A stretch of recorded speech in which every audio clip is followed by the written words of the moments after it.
సంతోష అంటే సంతోషం అని అర్థం అండి. మన తెలుగులో సంతోష అంటే మలయ భాషలో కూడా సంతోషం, ఆనందం అనే అర్థం ఉందండి. ఇది సంస్కృతానికి ఈ పదం అయితే కొంచెం దగ్గరగా అనిపిస్తుందండి. ఎందుకంటే మలయ భాషలో కొన్ని పదాలు మన సంస్కృతానికి చాలా దగ్గరగా అనిపిస్తాయి.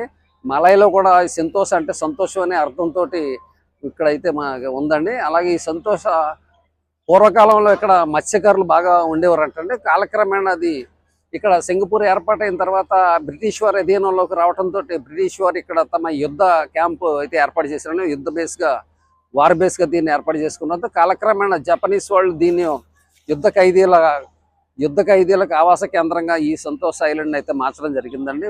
1965లో మలేషియా నుంచి విడిపోయిన తర్వాత సింగపూర్ ఒక మంచి రిక్రియేషన్ ప్లేస్ కోసం ఎదురు చూస్తూ ఈ సంతోష్ ఐలాండ్ అయితే డెవలప్ చేస్తూ ఈ స్థాయికి తీసుకొచ్చిందండి. ఈ రోజుని ఈ సింగపూర్లో అతి ముఖ్యమైన రిసార్ట్, అతి ముఖ్యమైన దీవి సింగపూర్కి దగ్గరగా ఉన్నది